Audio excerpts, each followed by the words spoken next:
Psoriasis কি?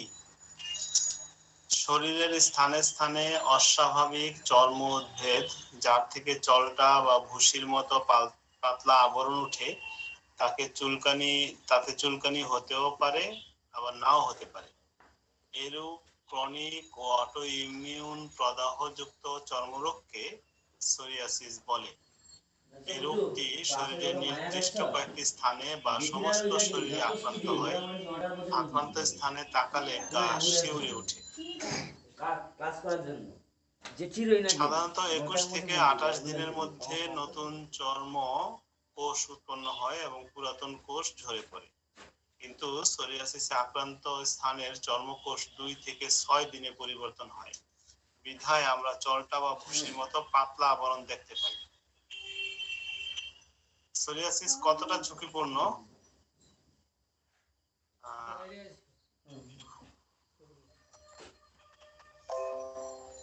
সোরিয়াসিসে আক্রান্ত রোগীদের হার্টের রোগ ও পরিপাক সংক্রান্ত রোগ হওয়ার সম্ভাবনা অধিক।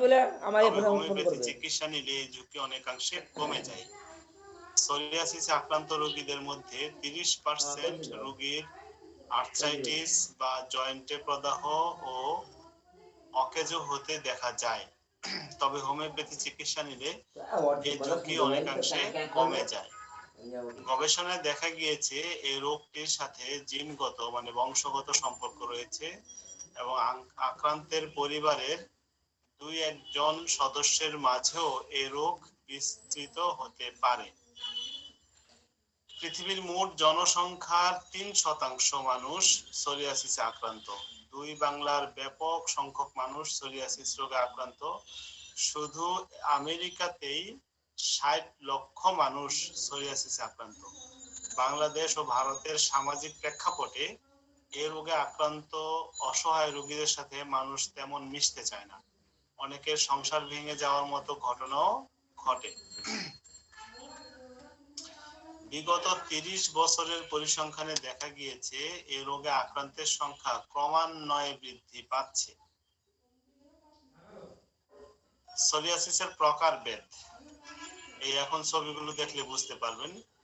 প্লেগ সোরিয়াসিস, প্লেগ সোরিয়াসিসটা দেখতে কিরকম এটা আপনারা বুঝতে পারতেছেন যে এই ধরনের সোরিয়াসিস, এই ধরনের ছবি যদি দেখেন তাহলে ধরে নেবেন যে এটা প্লেগ সোরিয়াসিস। সোরিয়াসিসে আক্রান্ত 80% রোগী প্লেগ সোরিয়াসিসে আক্রান্ত।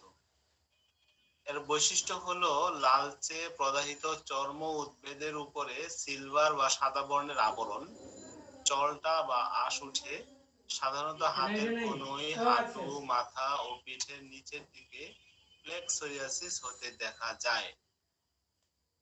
তাহলে প্লেগ সোরিয়াসিস ধরতে পারছেন তাই না? আচ্ছা, ইনভার্স সোরিয়াসিস, এই ইনভার্স সোরিয়াসিস গুলো সাধারণত আমাদের শরীরে ভাঁজে ভাঁজে হয়, এইভাবে লাল হয়ে যায়।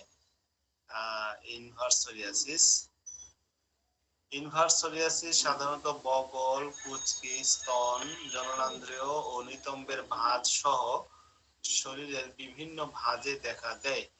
ইনভার্স ইনভার্স সোরিয়াসিস দেখতে সাধারণত লালচে হয়। তার চলটা বা আঁশ থাকে না, অনেকটা মসৃণ ও চকচকে হয়। এটি ঘর্ষণ, চুলকানি ও ঘর্মে জ্বালা যন্ত্রণা করে। অতি মোটা বা চামড়ায় গভীর ভাঁজযুক্ত ব্যক্তিদের ইনভার্স সোরিয়াসিস বেশি হয়।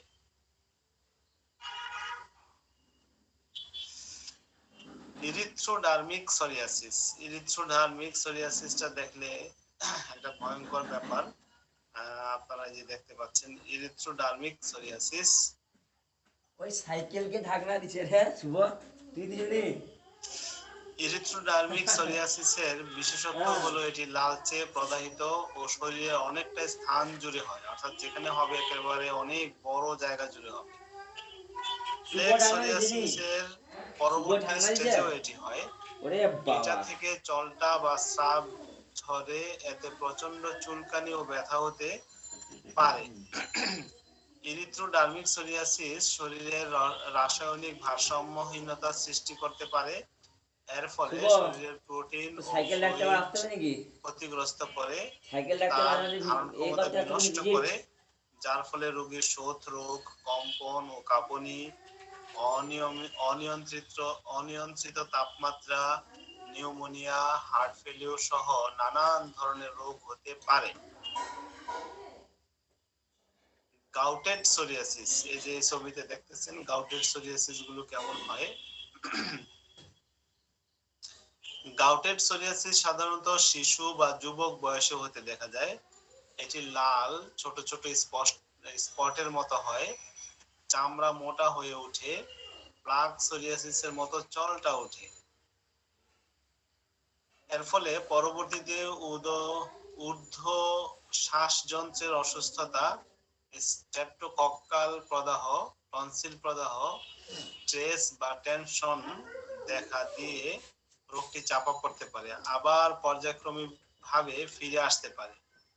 বহুকাল এই রোগটি অনুপস্থিত থেকে পুনরায় ফিরে আসতে পারে এবং প্লাক সোরিয়াসিসে রূপান্তরিত হতে পারে।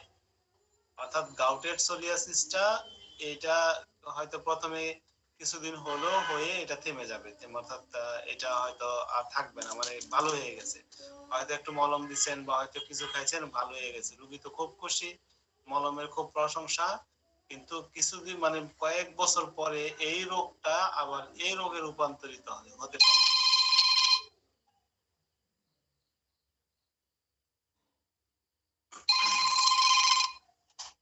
আসসালামু আলাইকুম। জি ভাই, কেমন আছেন? আলহামদুলিল্লাহ, ভালো আছি।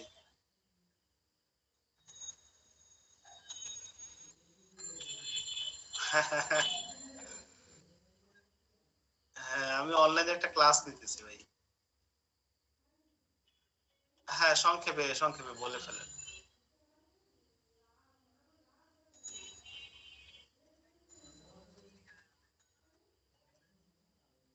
হ্যাঁ, ইনশাল্লাহ থাকবো। 11টা।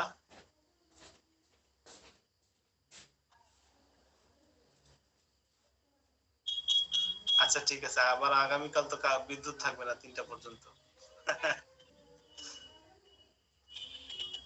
হ্যাঁ, 3টার পরে ফোন দিব আপনাকে ইনশাল্লাহ, যদি মনে থাকে। আমাদের এদিকে মাইকিং করছে আর কি, সকাল থেকে 3টা পর্যন্ত বিদ্যুৎ থাকবে না। আচ্ছা ঠিক আছে, থ্যাংক ইউ। আসসালামু আলাইকুম।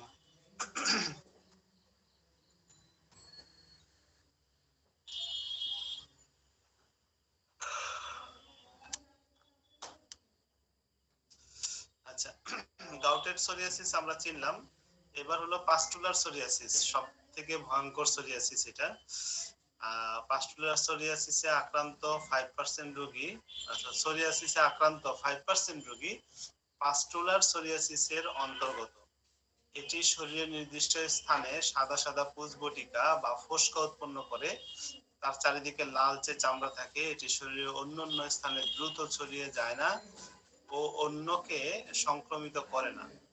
এটি চক্রাকারে চামড়া লাল হয়ে ওঠে, পুঁজবটি উৎপাদনের স্তর তৈরি করে, পুঁজ নির্গমন ও জলটা উঠতে থাকে। হুম। এই করণীয় বর্জনীয় পর্যন্ত পর্ব, তারপরে চিকিৎসা অংশটা আপনাদের সাথে আলোচনা করার পরে পর্ব। করণীয় বর্জনীয় হলো টেনশন মুক্ত থাকার চেষ্টা করতে হবে, তার জন্য প্রয়োজনে মেডিটেশন করতে হবে, রোগটিকে মোকাবেলা করার মানসিক শক্তি অর্জন করতে হবে, সমরোগে আক্রান্ত রোগীদের সাথে মিশতে হবে, নিজেদের দুঃখ কষ্টের কথা শেয়ার করলে মনের স্ট্রেস বা চাপ কমবে, স্বাস্থ্যকর ও পুষ্টিগুণ সম্পন্ন খাদ্যাভ্যাস তৈরি করতে হবে।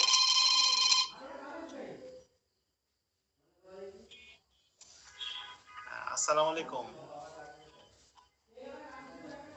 ওয়ালাইকুম সালাম। হ্যাঁ, আলহামদুলিল্লাহ। জি জি বলেন। আচ্ছা, আমি এখন ক্লাস নিতেছি, তো এখন তো আমি আপনাকে হেল্প করতে পারবো না।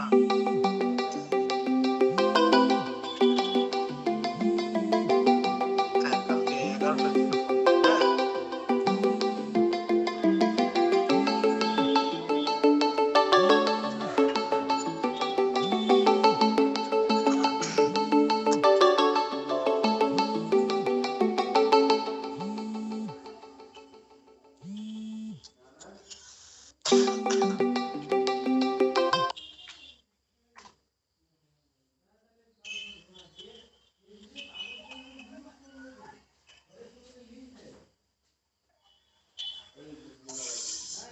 স্বাস্থ্যকর ও পুষ্টিগুণ সম্পন্ন খাদ্যাভ্যাস তৈরি করতে হবে, বিশেষ করে ফল, শাকসবজি ও রোগ প্রতিরোধ গুণ সম্পন্ন খাবার পরিমিতভাবে গ্রহণ করতে হবে। অতিরিক্ত ফ্যাট, চর্বিযুক্ত, উত্তেজক বা রোগ বৃদ্ধিমূলক খাবার পরিহার করতে হবে। ধূমপান, অ্যালকোহল, ক্ষারীয় সাবান, অস্বাস্থ্যকর পোশাক ও পরিবেশ পরিহার করতে হবে। নিয়মিত গোসল ও প্রাতঃভ্রমণ ও ব্যায়াম করতে হবে। এই হলো রোগের প্রাথমিক পরিচিতি। তো এই রোগ নিয়ে আপনাদের কারো কোনো প্রশ্ন থাকলে, আমরা চিকিৎসা পর্বটা পরে যাব। আপনাদের এই রোগ নিয়ে যদি কারো কোনো প্রশ্ন থাকে, জানার থাকে, বা কেউ যদি কোনো অংশ না বুঝে থাকেন, তাহলে আমাকে প্রশ্ন করতে পারেন।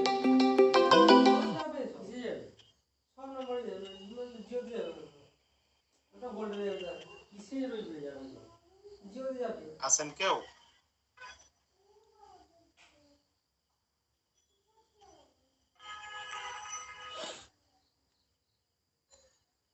তাহলে বোঝা গেল সবাই বুঝে গেছেন, আলহামদুলিল্লাহ। একটা একটা প্রশ্ন ছিল স্যার, অ্যালার্জি আর সোরিয়াসিসের মধ্যে পার্থক্য কোথায়?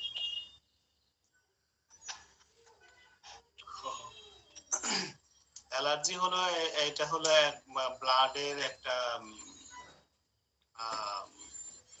মানে একটা উপাদান আর কি, অ্যালার্জিক উপাদান। তো অ্যালার্জির কারণে আমাদের যেমন শরীরের যে কোনো জায়গায় যে কোনো রকম চর্ম উদ্ভেদ হতে পারে। চর্ম উদ্ভেদ মানে গোটাকাটি হইতে পারে, তো আবার চুলকানি হইতে পারে। আবার দেখা গেল যে এই অ্যালার্জির কারণে আমাদের লাং আক্রান্ত হতে পারে, অর্থাৎ এই গোটাকাঠিটাই, এই ঘাটাই আমাদের লাঙে হয়েছে। তখন কি হবে, আমাদের শ্বাসকষ্ট হতে পারে, সর্দি, ঘন ঘন সর্দি লাগতে পারে। এটা কি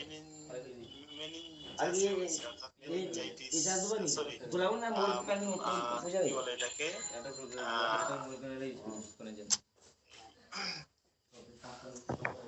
সাইনাসে হয়েছে, হ্যাঁ, সাইনোসাইটিস হয়েছে।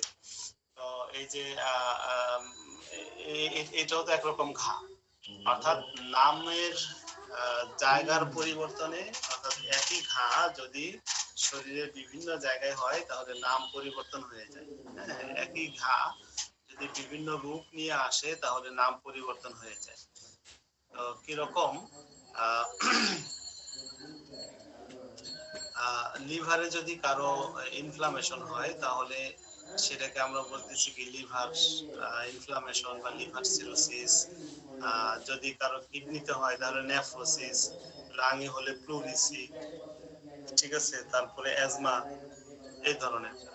আবার আবার সাইনাসে হলে সাইনোসাইটিস, ব্রেনে হলে মেনিনজাইটিস। এক একটা এক এক জায়গা আর কি। আর স্কিনে হলে ডার্মাটাইটিস। তো এই যে ব্যাপারগুলো, এই ব্যাপারগুলো, রোগগুলো মানে মূলত অ্যালার্জি, রক্তে অ্যালার্জি থাকলে এই সিস্টেমগুলো তৈরি হয়, এই রোগগুলো তৈরি হয়। হ্যাঁ, বা এই রোগগুলো তৈরি হওয়ার পিছনে একটা কারণ, রক্তে তার বেশি অতিরিক্ত অ্যালার্জি আছে। কিন্তু এই অ্যালার্জি থাকলে সবার একই রকম রোগ হবে সেটা কিন্তু না। এক একজনের এক এক রকম রোগ হতে পারে। কিছু রোগ খুব তাড়াতাড়ি ভালো হয়ে যাবে, আবার কিছু রোগ অনেক দেরিতে ভালো হতে পারে। তাড়াতাড়ি ভালো হওয়া, দেরিতে ভালো হওয়া, যেমন এই সোরিয়াসিস, এই সোরিয়াসিসটা কিন্তু এটা রক্তে অ্যালার্জি ঘটিত কারণে সোরিয়াসিস হয় না। সোরিয়াসিসটা হলো একরকম অটো ইমিউন ডিজিজ। হ্যাঁ, রক্তে অ্যালার্জিগত কারণে শরীরে চুলকায়, নানা স্থানে চুলকায়, গোটাকাটি হয়, অ্যালার্জি দেখা দেয়। হ্যাঁ, তো অ্যালার্জি না থাকলেও সোরিয়াসিস হতে পারে। সোরিয়াসিসটা আবারও বলছি, এটা হলো autoimmune disease. Autoimmune ডিজিজটা কিরকম, এইখানে কিন্তু এই কথাটা বলা আছে এই সংজ্ঞার ভিতরে। শরীরের স্থানে স্থানে অস্বাভাবিক চর্ম উদ্ভেদ দেখা যায়, উদ্ভেদ যার থেকে চলটা বা ভুসির মতো পাতলা আবরণ উঠতে থাকে, তাতে চুলকানি হতে পারে বা নাও হতে পারে। এরূপ ক্রনিক ও অটো ইমিউন প্রদাহযুক্ত চর্মরোগকে সোরিয়াসিস বলে। অটো ইমিউন কিরকম, অটোমেটিক। এই রোগটি শরীরের নির্দিষ্ট কয়েকটি স্থানে বা সমস্ত শরীরে আক্রান্ত হয়। আক্রান্ত স্থানে তাকালে গা শিউরে ওঠে, সাধারণত আমাদের শরীরের যে কোষগুলো আছে এই কোষগুলো 21 থেকে 28 দিনের মধ্যে নতুন চর্মকোষ উৎপন্ন হয় এবং পুরাতন কোষ ঝরে পড়ে। কিন্তু সোরিয়াসিসে আক্রান্ত স্থানের চর্মকোষ 2 থেকে 6 দিনে পরিবর্তন হয়। বিধায় আমরা জলটা বা ভুসির মতো পাতলা আবরণ দেখতে পাই। এই কথাটা আপনারা সবাই বুঝতে পারছেন কিনা?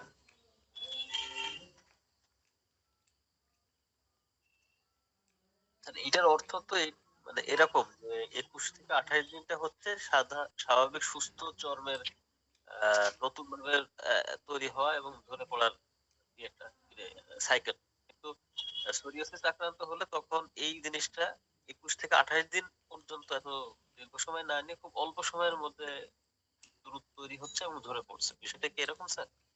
হ্যাঁ, অর্থাৎ আমাদের এই আমাদের স্কিনের শরীরের বিশেষ করে আমাদের শরীরের পার্ট গুলো আমাদের কোষ দ্বারাই তো আমাদের শরীরটা প্রস্তুত, তাই না? তো স্কিন কোষগুলো সাধারণত 21 থেকে 28 দিনের মধ্যে পুরাতন কোষগুলো ঝরে পড়ে এবং নতুন কোষ উৎপন্ন হয়।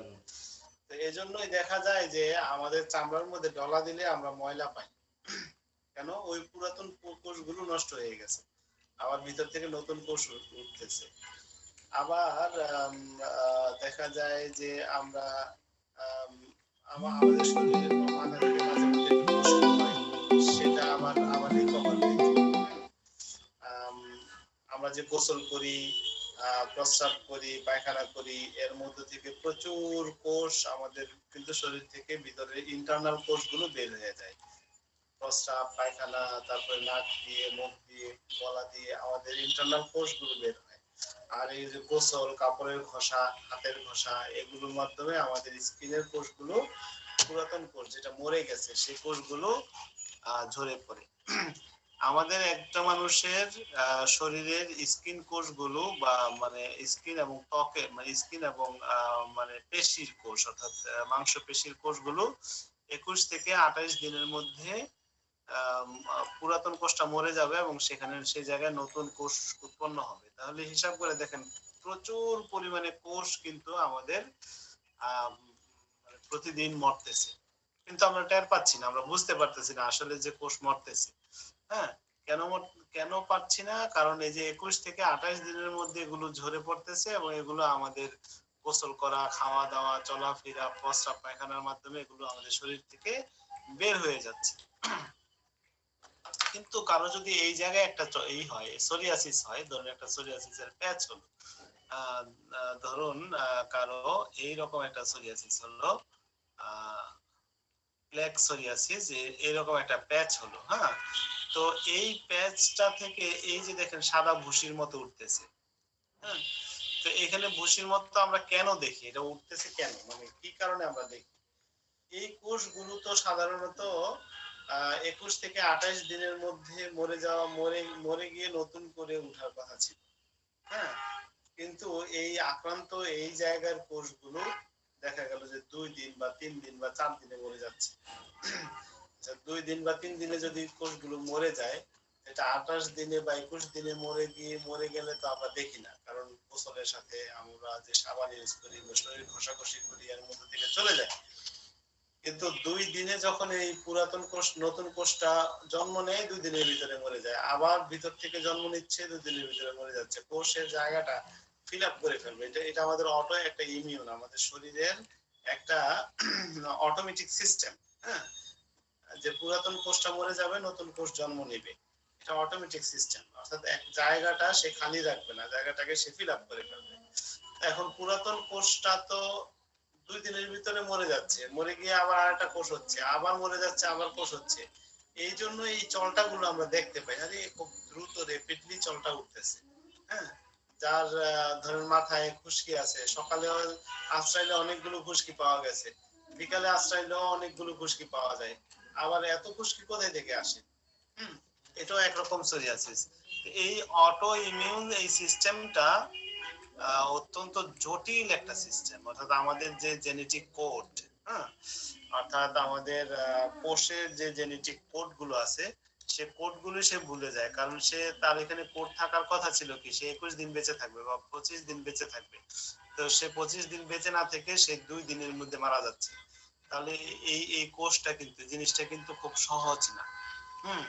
অ্যালোপ্যাথিতে এই রোগের জন্য কোনো রকম ট্রিটমেন্ট নাই।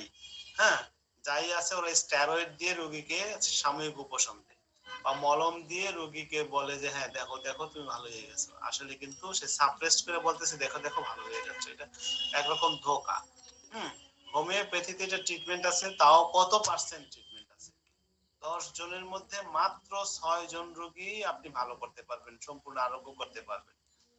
আর 2 জন রোগী, 10 জন রোগীর মধ্যে 2 জন রোগী, মানে আমাদের আহ, বিশেষ করে আমি প্রচুর পরিমাণে সোরিয়াসিসের পেশেন্ট দেখছি। হুম। এমন কোন সপ্তাহ নাই যেখানে আমার কাছে সোরিয়াসিসের পেশেন্ট আসে না। ইউটিউবে আমাদের সোরিয়াসিস নিয়ে অনেকগুলো কি বলে সাকসেস পেশেন্টের ভিডিও দেয়া আছে।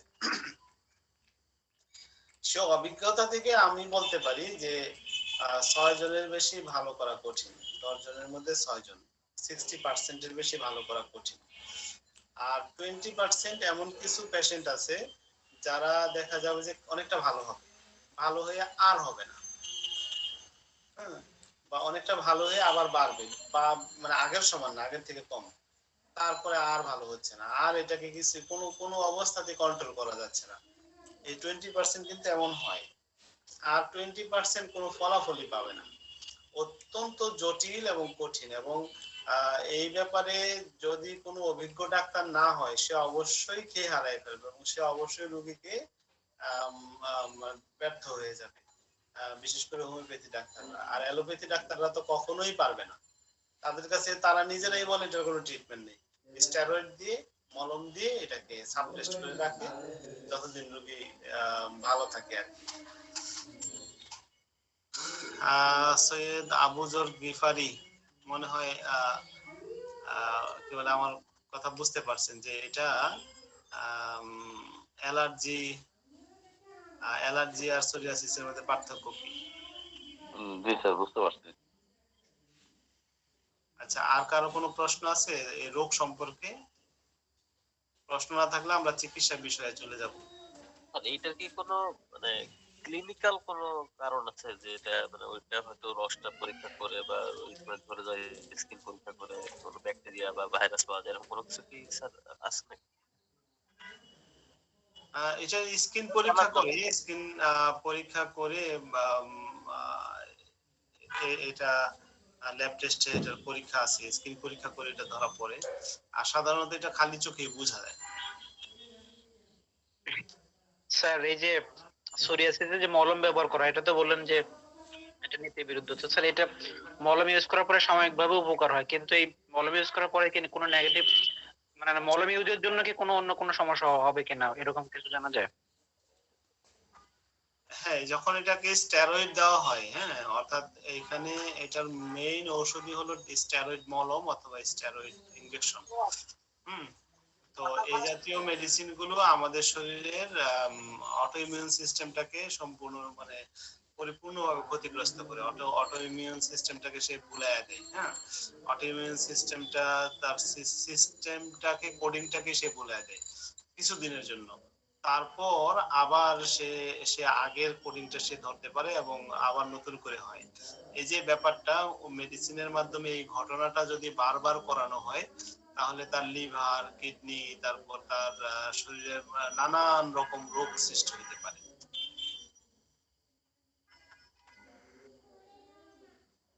আসসালামু আলাইকুম ওয়ালাইকুম সালাম। স্যার, ভালো আছেন? হ্যাঁ, আলহামদুলিল্লাহ ভালো আছি। সবাই ভালো আছে? স্যার, আমি একটু প্রশ্ন করতে চাচ্ছি এবং মেডিসিনটাও একটু আমার জানা দরকার। আহ, আমার মেয়ে স্যার, বর্তমান বয়স 3 বছর না, 4 মাস। এখন রোগী রোগী দেখা হবে না, এটা তো ক্লাস। হ্যাঁ স্যার, একটু একটু খালি আমি একটু বিবরণ দিই তাহলে একটু ভালো হতো স্যার। আমি যেহেতু বিবাদের মধ্যে আছি এটা নিয়ে। হ্যাঁ, স্যার, দেখি কি বলেন, বলেন শুনি। তো আমার মেয়েটা ওই একবার হয়েছিল যে ছোটতে 1 বছর বয়সে মাথার ঘা হয়েছিল, ঘাটা ভালো হলো, বর্তমানে তার পা আর হাত মাঝে সাথে চুলকায়, এবং সকালবেলা ওই ভোর 5টার পরে ওরে চুলকানোর জন্য সে জায়গা পেয়ে যায়। আমি স্যার মাঝে মাঝে ছোট বাচ্চা যেহেতু ওই যে ময়লা টয়লা আবর্জনা এগুলো তো বেশি তারা ইউজ করে, আমি তাকে ওই সালফার 30 ওদের দেখা যাচ্ছে 1 সপ্তাহ পরে একটু ডাইলেশন করে করা আছে, আমি ওটা একটু খাওয়া দিই। কিন্তু যখন উৎপাদ বেশি করে আমি ওই সময় স্যার যে সালফার এই 30টা একটু পানির সঙ্গে মিক্স করে হাতে দিয়ে দিই, দেওয়ার পরে সে আবার ঘুমা যায়। কিন্তু স্যার বিষয়টা এটা নির্মূল করার জন্য কি মেডিসিনটা দিলে একটু বলতেন তাহলে ভালো হয়। আপনি কি হোমিওপ্যাথি ডাক্তার? জি স্যার, জি জি জি। কত সালে পাস করছেন? আমি পাস করছি স্যার 2019-এ। আপনি 2019-এ পাস করছেন, একজন পাস করা হোমিওপ্যাথি ডাক্তার। আপনার এটুকু বর্ণনা শুনে কি হোমিওপ্যাথি ওষুধ দেওয়া যায়? আপনি যে বললেন কি ওষুধ দিব,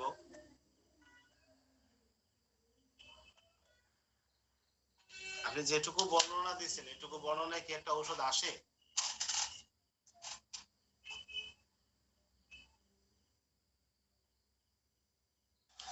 ভাই ওষুধ আছে তো?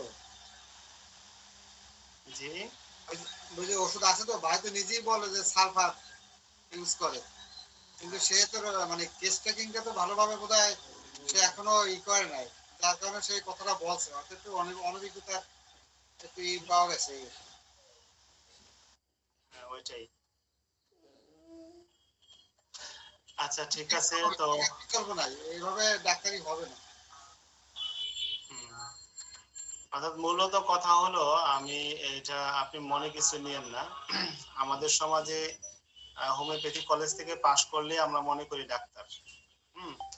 ডাক্তার হতে হলে যেই সকল কোয়ালিটি গুলো থাকা দরকার ওইগুলো পরিপূর্ণভাবে অর্জন করতে হবে, তারপর ডাক্তারি করতে হবে।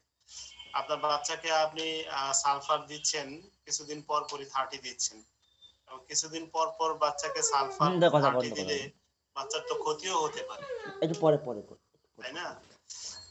কারণ শততমিক মেডিসিন আপনি বারবার রিপিটেড ডোজ দিতে পারেন না। সেই ক্ষেত্রে আপনি 50 সহস্র মেডিসিন ইউজ করতে পারেন, যে একটা মেডিসিন 1 সপ্তাহ বা 15 দিন একটা পাওয়ার দিবেন, তারপরে আবার পরবর্তী পাওয়ারে চলে যাবেন। এটা হলো আপনি পাওয়ার চেঞ্জ করতে পারেন, কিন্তু একই পাওয়ার রিপিটেড বারবার দিতে পারেন না, এটাতে আপনার বাচ্চার ক্ষতি হবে। প্রয়োগ বিজ্ঞান অত্যন্ত গুরুত্বপূর্ণ একটা সাবজেক্ট। তো আশা করি হোমিওপ্যাথিকে খুব ভালোভাবে জেনে প্র্যাকটিস করতে হবে। আচ্ছা, আমরা আমাদের সাবজেক্টে থাকি। আপনি আমাকে কালকে অবসর টাইমে ফোন দিয়েন, তখন এটা তো ক্লাসের মধ্যে তো সব সিমটম নেওয়া যাবে না, তখন আমি সিমটম নিয়ে আশা করি একটা ওষুধের কথা বলে দেওয়ার চেষ্টা করবো ইনশাআল্লাহ। ধন্যবাদ স্যার। এখন এই যাই হোক, আমরা সোরিয়াসিসে ছিলাম, সোরিয়াসিসের মনে হয় সংজ্ঞাটা বুঝাইতে পারছি। তো প্লেক সোরিয়াসিস এক নজর দেখে নেন। প্লেক সোরিয়াসিসটা এরকম, ছবি দেখলে বুঝতে পারবেন। ইনভার্স সোরিয়াসিস, তারপর এরিথ্রোডার্মিক সোরিয়াসিস, গাউটেড সোরিয়াসিস, আর হলো পাস্টুলার সোরিয়াসিস। এই 5 প্রকার সোরিয়াসিস আছে। আর সোরিয়াসিস মানে চোখে দেখে সাধারণ মনে হলেও রোগটা একেবারে অসাধারণ একটা রোগ, অর্থাৎ ভালো করা খুবই কঠিন। আচ্ছা, সোরিয়াসিসের চিকিৎসা। হোমিওপ্যাথিতে সোরিয়াসিসের সফল চিকিৎসা করা সম্ভব। অন্তত 2-3 বছর নিয়মিত চিকিৎসা নিতে হবে। একদিন আর 2 দিন না, 2-3 বছর নিয়মিত চিকিৎসা নিতে হবে। চিকিৎসা শুরু করার পর থেকে কয়েকবার রোগ কমবে, বাড়বে, বা রোগ উপশমিত হয়ে কয়েকদিন পরে আবারও বৃদ্ধি হতে পারে, তবে পূর্বের মতো তীব্র ভাব আর থাকে না। এরূপ কমামরা অবস্থাকে মেনে নিয়ে ধৈর্য সহকারে চিকিৎসা নিলে প্রায় 60% রোগী হোমিওপ্যাথি চিকিৎসায় আরোগ্য হয় এবং 20% রোগীতে উপশম হয়। এই হলো চিকিৎসার ফলাফল। আমি এরূপ বাড়া কমার ব্যাপারটা আবারও সুন্দর করে বুঝাই দিই। একটা পুকুরে একটা ঢিল দিলে কি হয়? একটা ঢেউ হয়। তো প্রথম ঢেউটা বড়, তারপরের ঢেউটা, ওই ঢেউটা বড় ঢেউটা কমে গিয়ে আবার আরেকটা ঢেউ হয়। দ্বিতীয় ঢেউটা তার থেকে ছোট, অর্থাৎ প্রথম ঢেউটা থেকে ছোট। তৃতীয়বার আরেকটা ঢেউ হয়। তো তৃতীয় ঢেউটা দ্বিতীয় ঢেউ থেকে ছোট। এভাবে আস্তে আস্তে আস্তে আস্তে একটা সময় ওই ঢেউগুলো আর থাকে না, একটা সময় একেবারে মিলিয়ে যায়। তাহলে সোরিয়াসিস ট্রিটমেন্টের ক্ষেত্রে এই ধরনের ঘটনা ঘটতে পারে। বেশিরভাগ ক্ষেত্রেই এই ধরনের ঘটনা ঘটে আমাদের অভিজ্ঞতা, যে প্রথমে ওষুধ খেলো, হয়তো একটু কমছে অথবা একটু বাড়ছে, বা কমে গিয়ে তারপর বাড়লো, অর্থাৎ যে কোনো সময় তার এই রোগটা বাড়বে। প্রথম যে অ্যাগ্রাভেশন সেটা একটা লেভেল পর্যন্ত উঠে তারপর আবার কমতে শুরু করবে, কমতে কমতে একটা সময় পরে গিয়ে আবার বাড়বে। কিন্তু প্রথমবার যে পরিমাণ বাড়ছে দ্বিতীয়বার ওই পরিমাণ না, তার থেকে কম বাড়বে। আবার দ্বিতীয়বার থেকে কম বাড়বে, চতুর্থবার তৃতীয়বার থেকে কম বাড়বে। এইভাবে একটা পরে একটা সময় পরে গিয়ে এই রোগটা আর হবে না। এই জন্য এই রোগীকে 2-3 বছর, কারো কারো দেখা গেছে 4-5 বছর ট্রিটমেন্টও দিতে হয়। তো এত লং টাইম ট্রিটমেন্ট দিয়ে একটা রোগীকে সম্পূর্ণ আরোগ্য করা সম্ভব হয়। অত্যন্ত জটিল একটা রোগ। সোরিয়াসিসের লক্ষণ সংগ্রহ ও চিকিৎসা কৌশল। সোরিয়াসিসে আক্রান্ত রোগীকে সম্পূর্ণ আরোগ্য দেওয়ার লক্ষ্যে একজন হোমিওপ্যাথি চিকিৎসককে 3 ধাপে লক্ষণ সংগ্রহ করতে হয়। একটা হলো ফিজিক্যাল লক্ষণ, 2 জেনারেল লক্ষণ, 3 মনোলক্ষণ। এখন আমি সোরিয়াসিস রোগের ফিজিক্যাল লক্ষণ নিয়ে আলোচনা করব। এর মাধ্যমে রোগটি সম্পর্কে আমাদের স্পষ্ট ধারণা হবে। অন্তত 7টি বিষয়ের উপর ভিত্তি করে সোরিয়াসিস রোগে আক্রান্ত রোগীর ফিজিক্যাল লক্ষণসমূহ চিরুনি অনুসন্ধান করতে হবে।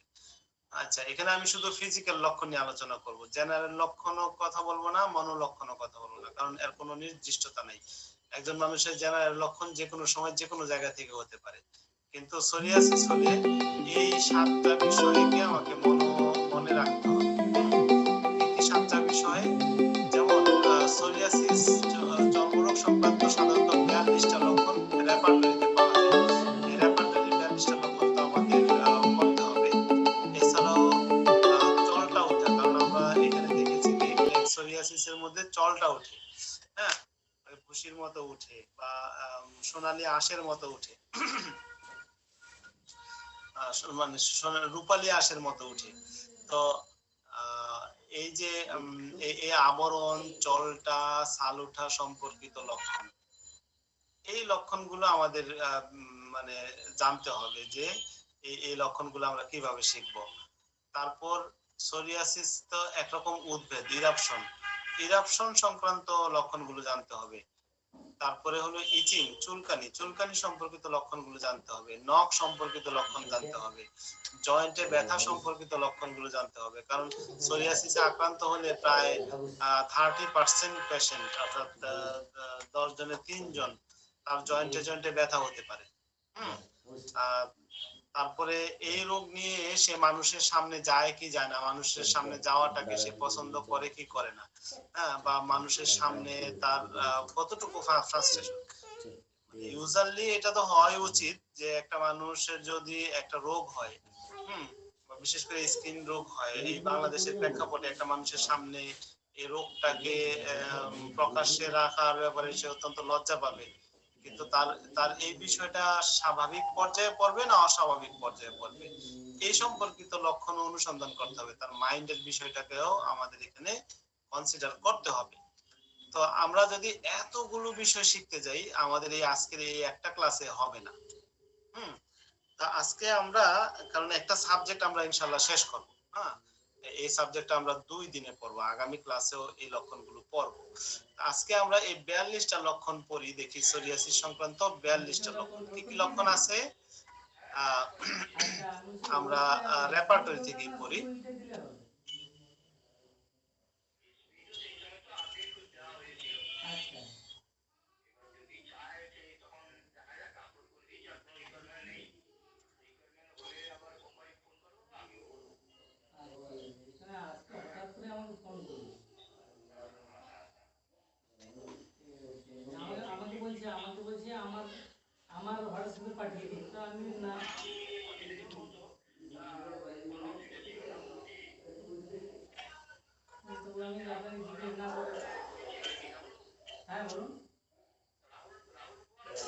আচ্ছা, কমপ্লিটে 60টা রুব্রিক দেওয়া আছে, এর মধ্যে নিচের কয়টা, চারটাতে ওষুধ নাই, তার মানে হলো 54টা 56টা রুব্রিক আছে কমপ্লিটে। ক্যান্টে আছে 27টা, মার্ফিতে আছে 40টা সোরিয়াসিস সংক্রান্ত রুব্রিক। আমরা এই কয়টা রুব্রিক আজকে ইনশাল্লাহ, এই 60টা রুব্রিক বা 56টা রুব্রিক করে আজকে ইনশাল্লাহ শেষ করব। তারপর আগামী ক্লাসে, আগামী ক্লাস বলতে আগামী সোমবার দিন আমরা এই এই বাকি বিষয়গুলো আপনাদের বুঝাই দিব। অত্যন্ত গুরুত্বপূর্ণ বিষয়, কিন্তু এগুলো যদি বুঝেন তাহলে একটা সাবজেক্ট, অন্তত স্কিন সাবজেক্টটা নিয়ে আপনারা খুব ভালো ট্রিটমেন্ট করতে পারবেন। হ্যাঁ, তো যে ভাই যেন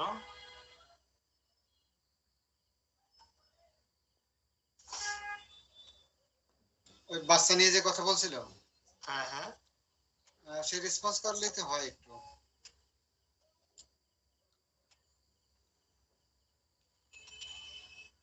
আচ্ছা, উনি মনে হয় লিভ নিছেন।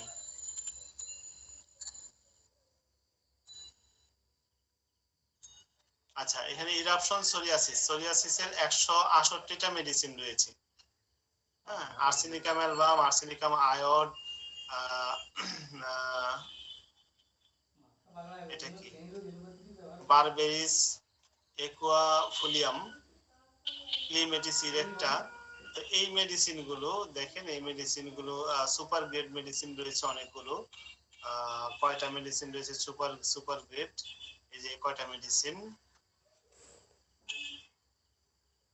6 দোকানে 12, 13, 14টা মেডিসিন রয়েছে সুপার গ্রেড। এই কয়টা মেডিসিনে যদি আপনারা খুব ভালোভাবে পড়েন তাহলে কিন্তু অনেক কিছু শিখে যাবেন ইনশাআল্লাহ। তো এক্সট্রিমিটিস ইরাপশন সোরিয়াসিস, হাত পায়ে সোরিয়াসিস, আপার আপার লিমস মানে হলো উপর অঙ্গে সোরিয়াসিস, মানে আমাদের হাতে হাতে সোরিয়াসিস, আর কোথাও নেই। যদি হ্যান্ড হয়, হ্যান্ড, এখানে আপার লিমস বলতে আমাদের এই বাহু থেকে পুরাটা, আর হ্যান্ড বলতে বোঝানো হয় এইটুকু, অর্থাৎ কোন নিচের অংশকে হ্যান্ড বলা হয়। ডিফোসা, ডিফোসা মানে অত্যন্ত একটা গুরুত্বপূর্ণ ব্যাপার, ডিফোসা সোরিয়াসিস। আবার ডিফোসা সোরিয়াসিস হলো এক রকমের অর্থাৎ অনেক বড় হয়ে ওঠা। হ্যাঁ, ছড়িয়ে যাওয়া কি স্যার? ছড়িয়ে যাওয়া। ডিফোসা মানে এখানে সাধারণত এই যে সোরিয়াসিসটা আমরা দেখতেছি, এরিথ্রোডার্মিক সোরিয়াসিস, এইটাই সাধারণত ডিফোসা। তো এই ডিফোসার জন্য 22টা মেডিসিন রয়েছে, অত্যন্ত গুরুত্বপূর্ণ একটা ব্যাপার। তারপর eruption psoriasis lower limbs, lower limbs হলো পায়ের নিচের অংশ। সোরিয়াসিস সিফিলিটিক, সিফিলিটিক মানে হলো সিফিলিস জাত, অর্থাৎ সিফিলিসের মতো। অর্থাৎ সিফিলিটিক মানে কি, সিফিলিটিক মানে হলো এটা ক্ষতকর, অর্থাৎ কোন একটা জায়গা আমাদের এই স্কিন লেভেল থেকে যদি নিচের দিকে দেবে যায় সেটাকে আমরা সিফিলিটিক বলি। এবং তার মধ্যে তার একটা কিনারা থাকতে হবে। আর যদি এটা স্কিন লেভেল থেকে উপরের দিকে উঠে যায় তাহলে এটা হবে সাইকোটিক। আর যদি এখান থেকে ডিসচার্জ হয়, মানে এটা একটা লেভেলের ভিতরেই থাকে, জলটা উঠে ডিসচার্জ হয়, একটা লেভেলের ভিতরে যদি থাকে তাহলে এটা হবে সোরিক। তো সোরিয়াসিস সিফিলিটিক যদি হয়, গর্তকর যদি হয়, তাহলে এই মেডিসিন 19টা মেডিসিন রয়েছে। এটা যদি ক্রনিক হয় 14টা মেডিসিন। ডিফোসা হ্যান্ড, অর্থাৎ হাতের মধ্যে অনেক বড় আকারের যদি হয় 13টা medicine. Psoriasis chronic back of hand. Back of hand মানে হলো হাতের এই এই উপরের অংশে যদি তার সোরিয়াসিস হয়, তাহলে অনেকগুলো মেডিসিন রয়েছে, আপনারা ওষুধগুলো দেখতে পাচ্ছেন। Eruption psoriasis feet sole. Feet sole মানে হলো পায়ের তলাতে যদি সোরিয়াসিস হয়, তাহলে এই মেডিসিনগুলো রয়েছে। আচ্ছা, পায়ের তলাতে বেশিরভাগ ক্ষেত্রে কোন সোরিয়াসিসটা হয়? পায়ের তলাতে এই সোরিয়াসিসটা, অর্থাৎ এই যে এই রকম সোরিয়াসিসটা পায়ের তলাতে বেশিরভাগ হয়।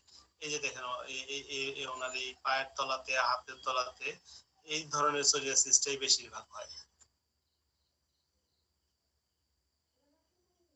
এটা তো টাং, জিবায়ো সোরিয়াসিস হইতে পারে বলে মেডিসিন রয়েছে।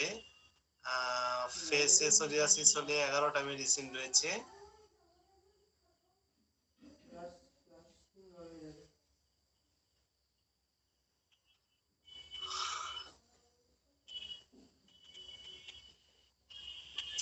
আচ্ছা, এখানে প্যাচেস এলবোস। এলবোস মানে হলো কনুইতে যদি প্যাচ হয়, হ্যাঁ, প্যাচ মানে হলো প্যাচটা কি রকম?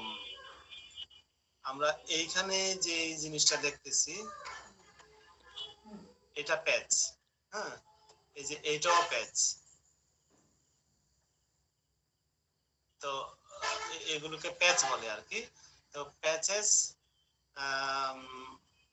এলবোস, এলবো মানে কনুইতে যদি এরকম প্যাচ হয়, তাহলে এই 9টা মেডিসিন রয়েছে। এর মধ্যে আইরিস, কেলিসাল, phosphorus first grade, second grade ও থার্ড গ্রেড মেডিসিনও আছে। মেডোরিনামও আছে এর মধ্যে, গুরুত্বপূর্ণ মেডিসিন।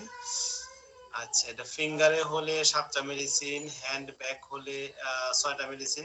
আচ্ছা, বেশিরভাগ ক্ষেত্রেই দেখবেন যে একজন মানুষের একাধিক জায়গাতে কি বলে এই রোগটা আছে, মাথায় আছে, হাতে আছে, পেটে আছে, পায়ে আছে। যখন একাধিক জায়গাতে সোরিয়াসিসটা দেখা দিবে, তখন কিন্তু আপনারা এইভাবে স্পেসিফিক সিমটম নিতে পারবেন। হ্যাঁ, তখন এলবো, তো তার এলবোতে আছে, আবার মাথায়ও আছে, তখন আর এই সিমটমটা যাবে না, এই সিমটমটা অ্যানালাইসিসে নেওয়া যাবে না। আচ্ছা, হ্যান্ড পালস সিফিলিটিক, হাতের তালুতে যদি সিফিলিটিক সোরিয়াসিস হয়, 6টি মেডিসিন। স্কাল্প মানে হলো মাথার তালুতে, মাথার চামড়াতে যদি হয়, তাহলে এই 6টা মেডিসিন রয়েছে। তারপরে হলো ব্যাক প্যাচেস, মানে অর্থাৎ পিঠের মধ্যে যদি প্যাচ দেখা দেয়, তাহলে এই 6টা মেডিসিন রয়েছে। মেজোরিনাম এর প্রধান ঔষধ, লাইকোপোডিয়াম সেকেন্ড গ্রেডের ঔষধ। স্কিন ইরাপশন সোরিয়াসিস লেগ, পায়ে হলে ঔষধ আছে 5টা, নিতে হলে, হাঁটুতে হলে ঔষধ আছে 5টা। সোরিয়াসিস জয়েন্ট ইন, অর্থাৎ যদি জয়েন্টের মধ্যে হয়, অর্থাৎ এইগুলোতে না হয়ে, এখানে না হয়ে জয়েন্টের মধ্যে যদি সোরিয়াসিস হয়, তাহলে 4টা মেডিসিন রয়েছে। বেলিস পেরিনাস, লেক ক্যানাইনাম, তারপরে নিউডাইমিয়াম, আর এটা হলো থাইরয়েডিয়াম।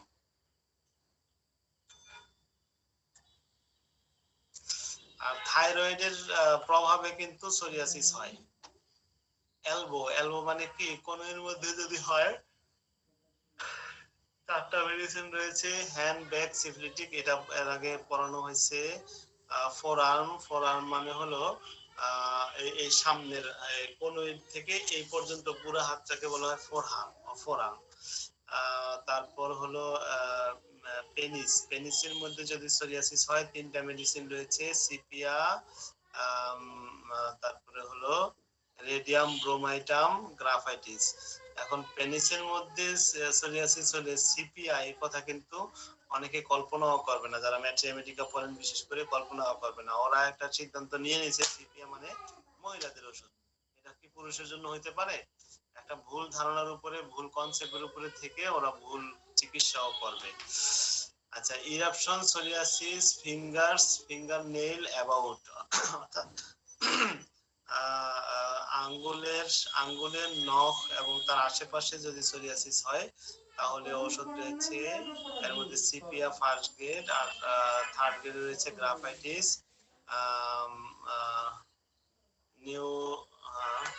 নিউ ডাইমিয়াম। আচ্ছা, ইরাপশন সোরিয়াসিস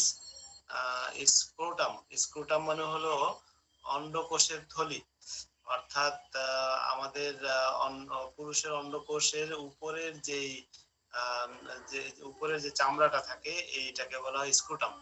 স্ক্রুটামে যদি সোরিয়াসিস হয় 3টা মেডিসিন রয়েছে, nitric acid, petroleum, thuja. Eruption psoriasis lobes মানে হলো কানের লতি, এখানে ইয়ার্স এর পড়ানো হচ্ছে, অর্থাৎ কানের লতিতে যদি সোরিয়াসিস হয় তাহলে 2টা মেডিসিন রয়েছে, ম্যাডোরিনাম আর টিউক্রিয়াম।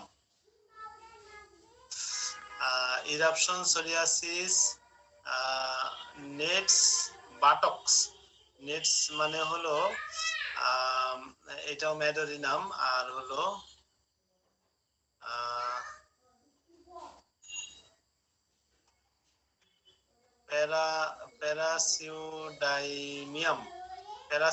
প্যারাসিউডাইমিয়াম।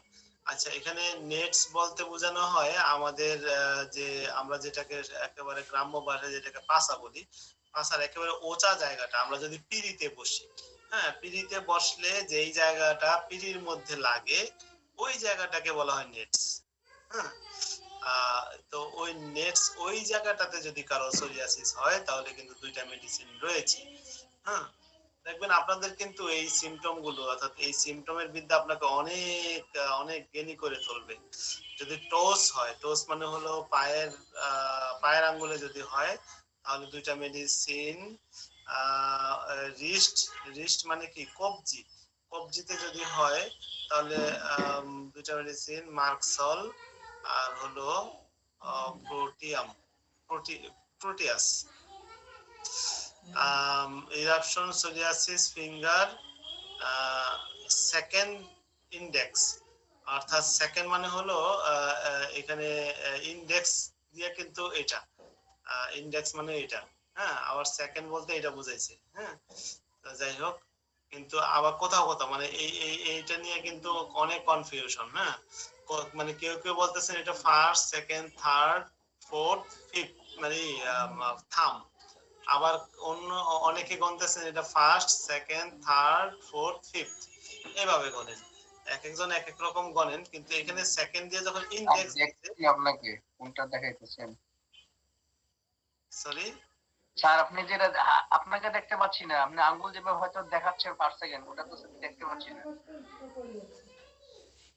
কেন দেখলাম তো, একবার পুরো 5টাই আঙ্গুল দেখলাম, সাদা আমরা তো সমস্ত দেখতে পাচ্ছি। 5টা তো সাথে আরো 5টা। মোবাইলে যারা ইউজ করতে তাদেরও তা দেখতে পাচ্ছে না, জাকির চালাতে ল্যাপটপ ইউজ করছে এজন্য পুরোটা দেখতে পাচ্ছে। স্যার মোবাইলে দেখা যাচ্ছে না। মোবাইলে দেখা যাবে, নিচের দিকে যান। না, আমি তো ল্যাপটপে ইউজ করতেছি। আমি তো ল্যাপটপে দেখতেছি। আমি তো স্যারকে দেখতে পাচ্ছি না।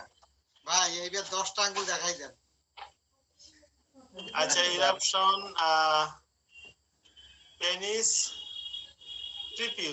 প্রিপিউস মানে হলো পেনিসের উপরের যে আমরা মুসলমানরা যে জিনিসটা কেটে ফেলে দেয় এটার নাম প্রিপিউস। ঠিক আছে, খতনা করে যে জিনিস যে অংশটা কেটে ফেলে দেয়, আর মনে হয় ব্যাখ্যা দিয়ে বোঝানো দরকার নাই। এই প্রিপিউস এর মধ্যে যদি সোরিয়াসিস হয় তাহলে 2টা মেডিসিন রয়েছে, সিপিয়া, গ্রাফাইটিস। তারপর হলো skin eruption, extremities eruption psoriasis, upper arms, more on left, অর্থাৎ আপার আর্ম মানে হলো উপরের অঙ্গ, বিশেষ করে মানে দুই হাতেই হয় কিন্তু বাম হাতে বেশি। হ্যাঁ, মোর অন লেফট। হ্যাঁ, অ্যাস্টেরিয়াস রূপ দেখেন সাবজেক্ট কিন্তু খুব মজার, আপনি ভালোভাবে পড়েন, হ্যাঁ, ভালো চিকিৎসক হইতে পারেন। আর শুধু শুধু যদি দেখা গেল যে বেশি স্টাডি করতে যাবেন মেডিকেল নিয়ে, বেশি ধরা খাবেন। ঠিক আছে, সিমটম বুঝেন। তারপর সিমটম বোঝার পর ম্যাট্রিয়া মেডিকা পড়বেন এবং অত্যন্ত মনোযোগ সহকারে পড়বেন, তখন ম্যাট্রিয়া মেডিকা বুঝবেন, ধরা খাবেন। আর সিমটম না পড়ে যদি ম্যাট্রিয়া মেডিকা পড়েন তাহলে অবশ্যই ধরা খাবেন। আর ম্যাট্রিয়া মেডিকা অবশ্যই পড়তে হবে আগে সিমটম পড়ে তারপর। অনেকে যে বিভিন্ন ম্যাট্রিয়া মেডিকাল কোর্স, বিভিন্ন ম্যাট্রিয়া মেডিকাল অমুক মানে অমুক টিচার এত সুন্দর লেকচার দিছে, ওই সুন্দর সুন্দর লেকচার গুলো শুনবেন, আকর্ষিত হবেন, হ্যাঁ, সিমটম শিখবেন না, কোনো ওষুধ নিয়ে পড়ে থাকবেন, অবশ্যই খারাপ ডাক্তারদের উদাহরণ সৃষ্টি করবেন আপনারা। এবং একটা সময় পরে গিয়ে প্যাটার্ন দিবেন, মানে যখন পারবেন না, অর্থাৎ যখন একটা সিঙ্গেল মেডিসিন নির্বাচন করার যোগ্যতা হারিয়ে ফেলবেন, তখন তখন নিজের পেশাকে বাঁচায় রাখার স্বার্থে প্যাটেন্ট, তারপরে একসাথে কয়েকটা মেডিসিন, সাথে কিছু পারলে হার্বাল আরো কিছু দেওয়া শুরু করবেন। যেটা স্যার আপনি দেখাচ্ছেন এটা তো মানে কমপ্লিট রেপার্টরি নাকি? হ্যাঁ, কমপ্লিট রেপার্টরি। এটা তো ডেইলি স্টাডি আপনার ওটাতে নাই মনে হয় না? এটা 40টা স্টাডি, ডেইলি স্টাডিতে 40টা সিমটম আছে, আপনি 40টা শিখলে অনেক কিছু। এখান থেকে কমপ্লিট থেকে 60টা আছে, তো 20টা বেশি আছে, এই জন্য বেশিগুলো পড়াচ্ছি। কিন্তু আপনি যদি 40টা শিখতে পারেন, এই 40টা দিয়েও আপনি সব মানে অনেক কিছু পেয়ে যাবেন। ডেইলি স্টাডিজের কোন চ্যাপ্টারে আছে 40টা? ডেইলি স্টাডিজের ইরাপশন অধ্যায় বা মানে স্কিনের ভিতরে আছে।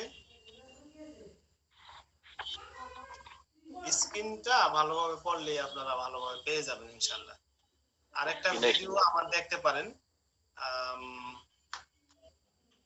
ইউটিউবে গিয়ে আমার একটা ভিডিও দেখতে পারেন, আমি ইউটিউবে দেখাই দিচ্ছি।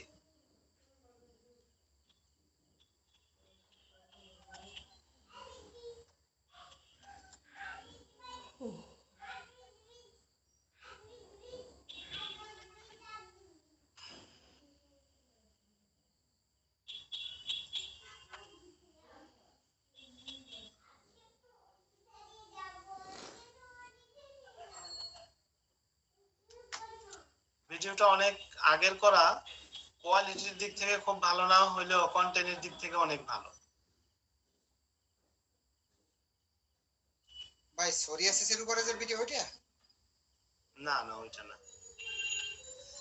স্কিন ডিজিজের উপরে একটা ইউনিক ভিডিও আছে, এবং এটা যদি আপনারা ভালোভাবে দেখেন, স্কিন ডিজিজের জন্য মনে হয় আপনাদের মানে আর কিছু লাগবে না, শুধু এটা খালি দেখবেন সকাল বিকাল, আর কিছু লাগবে না। আমি এটা তৈরি করে দিচ্ছি আপনাদের জন্য।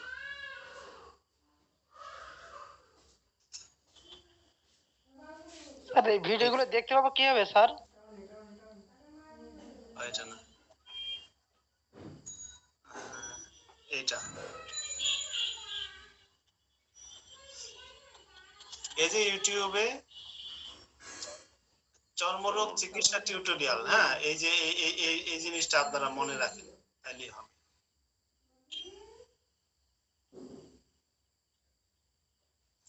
স্যার ওই টিউটোরিয়ালে ঢুকলে যেগুলো পাই ভিডিওগুলো আপনারা একটা জাস্ট পরিচিতি দিয়েছেন রোগের, ট্রিটমেন্ট পাওয়া যাবে এরকম কিছু, কিন্তু পূর্ণাঙ্গ ভিডিওগুলো পাচ্ছে না ডিজিজে স্যার। পূর্ণাঙ্গ ভিডিও আস্তে আস্তে তৈরি হবে, যে আপনাদের ক্লাস নিচ্ছি এগুলো আস্তে আস্তে তৈরি হবে। একদিনে কি একটা জিনিস পূর্ণাঙ্গ করা সম্ভব?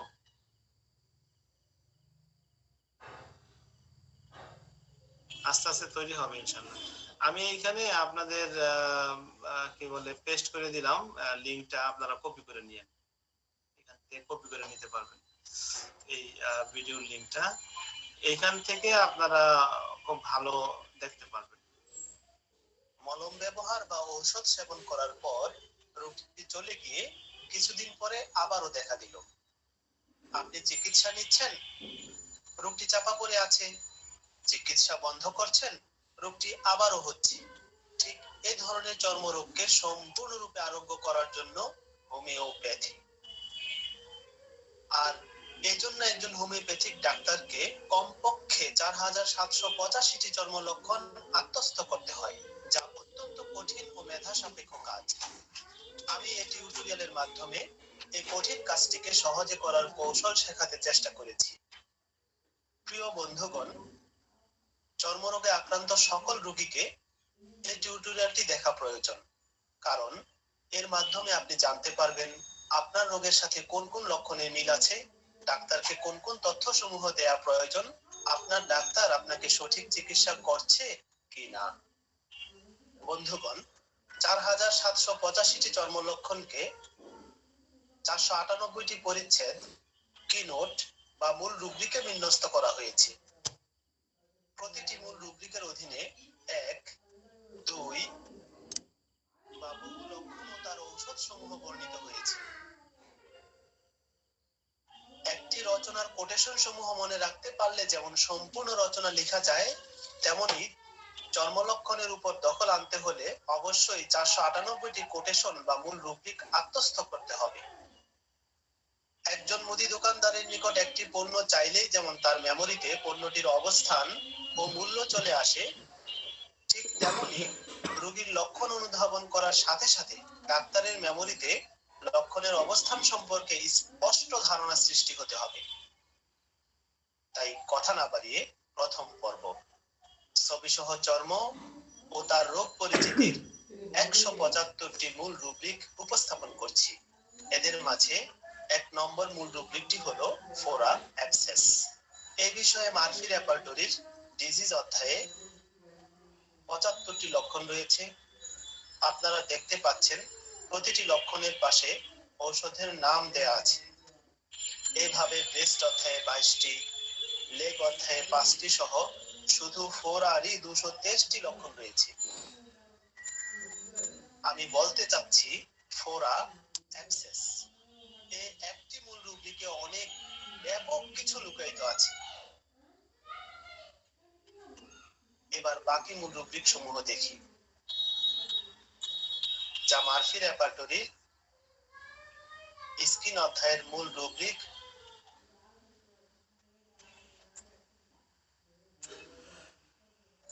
ও ইরাপশন রুব্রিকের অধীনে পাওয়া যাবে। ফোরা অ্যাবসেস, বয়োব্রণ, অ্যাকনি, অ্যাক্টিনোমায়োসিস, লাল বর্ণের উদ্ভিদ বা আচিল, অ্যানজিওমা, ক্রমিক ক্ষয়, অ্যাট্রফি, উদ্ভিদের উপরিতল, ব্রোচেস, বসন্ত, চিকেন পক্স, কাউপক্স, সজ্জাক্ষত, বেড সোর্স, ডেকোবিটাস, জন্মচিহ্ন, বার্থ মার্কস, ফোস্কা, ব্লিস্টার্স, লুমফোরা, বয়েলস, অগ্নিদগ্ধ স্থানের ন্যায় বার্নড স্কোরসড, পরাপরা, ক্যালোসেস, ক্যান্সার, দুষ্টব্রণ, কার্বাঙ্কলস, কোষ প্রদাহ, সেলুলাইটিস, খসখসে, চ্যাপিং, শৈত্যজনিত ক্ষত, চিল ব্লাইন্ডস, মেস্তা বা বাদামি দাগ, ক্লোয়েজমা, চটচটে, ক্লেমি, কালো মাথাযুক্ত উদ্ভিদ, কমেডোনেস, গুপ্তাঙ্গের আচিল, কন্ডিলোমেটা, সংকোচন, কন্ট্রাকশনস, উদ্ভিদ উপশম হওয়ার পরে তামাটে দাগ অবশিষ্ট থাকে, copper spots remaining after eruptions, পায়ের করা, কর্নস, ফাটা চামড়া, ক্র্যাকস স্কিন, ত্বকের প্রদাহ, ডার্মাটাইটিস, ড্রাই শুষ্ক, কালশিটে, এচোমায়োসিস, একজিমা, শোথ, ইডিমা, স্থিতিস্থাপকতার অভাব, ইলাস্টিসিটি লেক অফ, ইরিসিপেলাস, অহিপতুন, ইরিথেমা, চোট বা আঁচড় লাগা, এক্সফোলিয়েশন, উপমাংস, এক্সক্রিসকেন্সেস, ময়লাযুক্ত, ফিলথি, থলথলে, ফ্লেভিনেস, সুলি বা তাম্রবর্ণ দাগ, ফ্রিকেলস, ছত্রাক, ফাঙ্গাস, নারী গ্রন্থি, গ্যাংলিয়ন, পচনশীল ক্ষত, গ্যাংগ্রিন, কাটা উদ্ভিদ, বসিবামস, গ্রেনুলেশনস, চর্বি মাখানো, গ্রেজি, শক্ত ভাব, হার্ডনেস, হার্পিস সিমপ্লেক্স, মিনচর্ম, ইসথায়াসিস, ইম্পেটিগো, নিষ্ক্রিয়তা চর্মের, ইনঅ্যাক্টিভিটি, টোল পরে, ইনডেন্টেড, কাঠিন্যতা, ইন্ডুরেশনস, অস্থিতিস্থাপকতা, ইনইলাস্টিসিটি, প্রদাহ, ইনফ্লেমেশন, অহিপতুন, ইন্টারটিগো, ক্যালোইডস, কুষ্ঠরোগ, লেপ্রসি, উকুন, লাইস, লাইচেন প্লানাস, কলিজা বর্ণ বাদামি বর্ণ দাগ, liver spots brown, lupus erythematosus, হাম মেজেলস, আর্দ্রতা ময়েশ্চার, তিল মুলেস, মুলাসকাম কন্টেজিউসাম, চিত্র বিচিত্র মটিল্ড, খুশকি ড্যান্ড্রাফ, জালিকার মতো রক্তাধার, network of blood vessels, naevi, চর্মগুটিকা নুডলস, তৈলাক্ত চামড়া অয়েলি স্কিন, রসানি ঝরে অজিং, কাগজের মতো পার্চমেন্ট, এলেগ্রা, রক্তরসপূর্ণ ফুসকা pemphigus, petechiae, marasmus, pityriasis, polyps, টুরিগো, সোরিয়াসিস, রক্তস্রাবী ধূম্র রোগ পুরপিউরা হেমোরেজিকা, ফুসকুড়ি র্যাশ, কাঁচা হাজা ভাব রনেস, পাকুই রেগেটস, দাঁত রিংওয়ার্ম, হামের লালচে ফুসকুড়ি বা ছোপ রসিউলা। এই ভিডিওটা পুরোটা দেখবেন, আশা করি অনেক কিছু শিখতে পারবেন ইনশাআল্লাহ। ভিডিও লিংকটা আমি এই যে এখানে দিয়ে দিছি, আপনারা কপি করে নিয়ে নিন।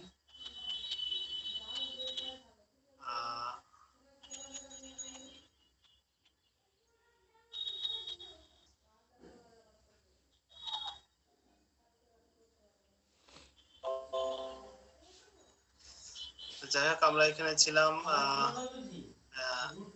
Eyebrows about. আইব্রাউজ মানে কি? চোখের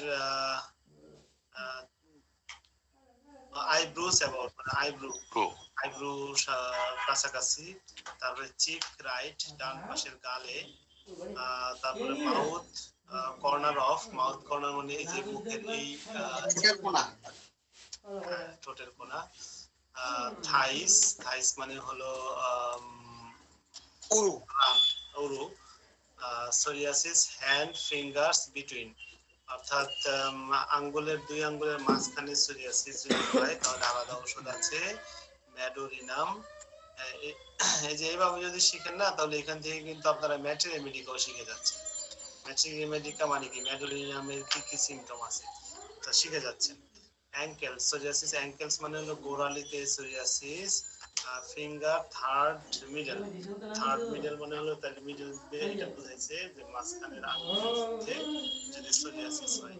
যদি শুধু একমাত্র এই আঙ্গুলই হয় তাহলে এই সিমটমটা ইউজ হবে, না হলে কিন্তু ইউজ হবে না। টোস,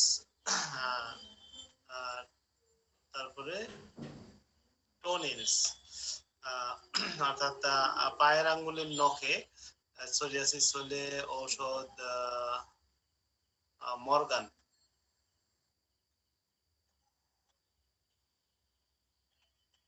patches cervical reason, cervical reason মানে হলো ঘাড়ে, ঘাড়ে যদি প্যাচ হয়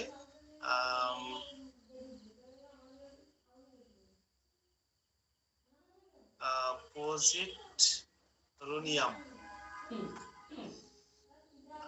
তারপর হলো asthmatic alternating with eruption psoriasis, অর্থাৎ কারো অ্যাজমা মানে শ্বাসকষ্ট হয়, শ্বাসকষ্ট ভালো হয়ে সোরিয়াসিস দেখা দেয়, আবার সোরিয়াসিস কদিন থাকে না, না থেকে আবার শ্বাসকষ্ট হয়। যদি এরকম হয় একটাই মেডিসিন ফার্স্ট গ্রেড সালফার, তাহলে সালফারের এখানে একটা আমরা ম্যাট্রি মেডিকা শিখে গেলাম। এডিপোস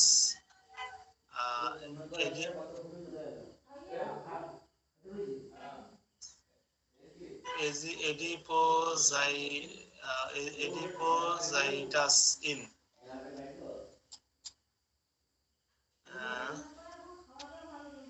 এডিপোস একটা টিস্যু আর কি, ওই টিস্যুর মধ্যে যদি সোরিয়াসিস হয়। এক্সাইটমেন্ট ইমোশনাল আফটার সাপ্রেসড, অর্থাৎ তার ইমোশন সাপ্রেসড, এক্সাইটমেন্ট বা ইমোশন এই ব্যাপারগুলো যদি সাপ্রেসড করা হয়, অর্থাৎ চাপা দেওয়া হয়, তারপর থেকে যদি স্কিন সোরিয়াসিস হয় তাহলে স্ট্যাফিসেগ্রিয়া। গ্রিফ আফটার স্ট্যাফিসেগ্রিয়া, অর্থাৎ মন দুঃখ কষ্টের পরে যদি হয়। ভ্যাকসিনেশন আফটার যদি সোরিয়াসিস হয় সোরিনাম।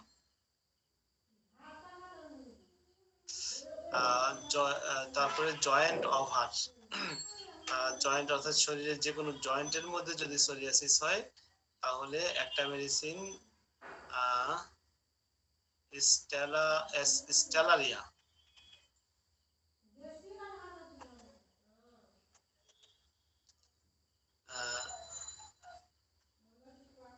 স্কিন ইরাপশন সোরিয়াসিস গাইরেটা গাইরেটা জিনিসটা কি আমি নিজেও জানি না, আপনারা কেউ জানেন কি? আই কোনটা?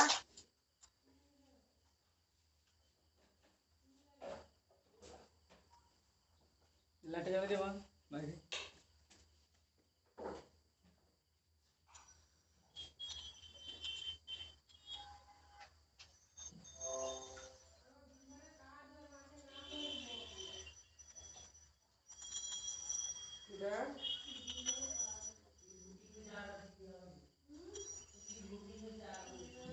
Gyrator.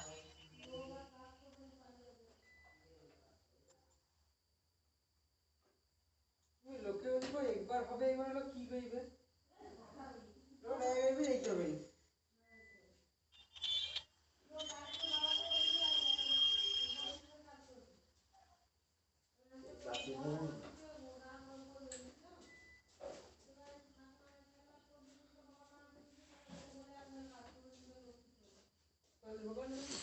ও আচ্ছা, উইথ থিকনিং অফ দ্য স্কাল্প অর্থাৎ মাথার তালু মানে মাথার স্কাল্পটা মানে মাথার চামড়াটা শক্ত হয়ে ওঠে আর কি। হ্যাঁ, তো জাইরেটা মানে হলো মানে সোরিয়াসিসে আক্রান্ত হয়ে তার স্কাল্পের বা শরীরের চামড়াটা একেবারে শক্ত হয়ে ওঠা, হাইড্রোকোটাইল। যদি চামড়া একেবারে অতিরিক্ত শক্ত হয়ে ওঠে তাহলে এই মেডিসিনটা ইউজ করা যায়। আচ্ছা, ইচিং হলে, চুলকানি হলে, ইরাপশন সোরিয়াসিস ইচিং, চুলকানি হলে থাইরয়েডিনাম। তারপর স্পট যদি হয়, ছোট ছোট স্পট হয়, মার্কস হলে, ছোট ছোট স্পট গুলো কি কোন কোন তালিকার ভিতরে পড়ছে? স্পট গুলো হলো এই যে এটা গাউটেড সোরিয়াসিস। গাউটেড সোরিয়াসিস এর ক্ষেত্রে বেশিরভাগ ক্ষেত্রে এই যে মার্কসল হতে পারে। তারপরে হলো আলসারেটিং মানে ক্ষতকর হলে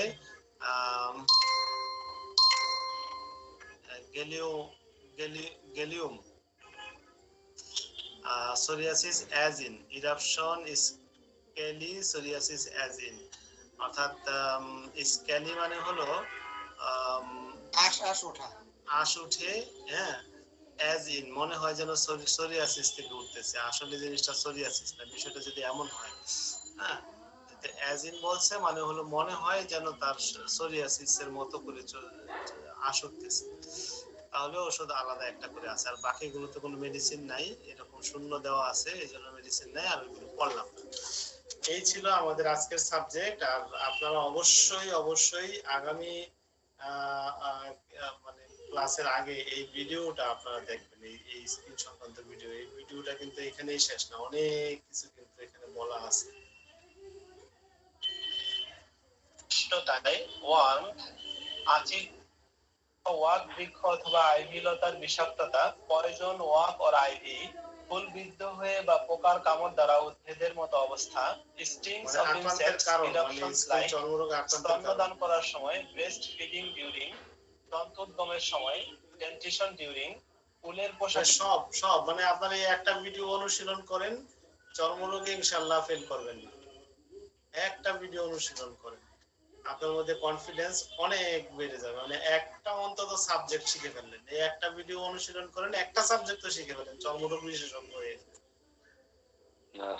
থ্যাংক ইউ স্যার, সুন্দর ক্লাস। আচ্ছা, আমি একটা প্রশ্ন করছিলাম যে রুব্রিক মেডিসিন ছাড়া রুব্রিক গুলো কেন দাও?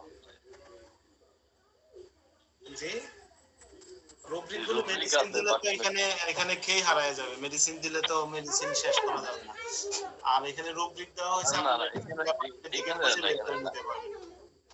এখানে না, আমি এখানে চাচ্ছি না, আমি বলছি রেপার্টরির মধ্যে অনেকগুলো রুব্রিক আছে যেখানে কোনো মেডিসিন দেওয়া নেই, জিরো দেওয়া আছে।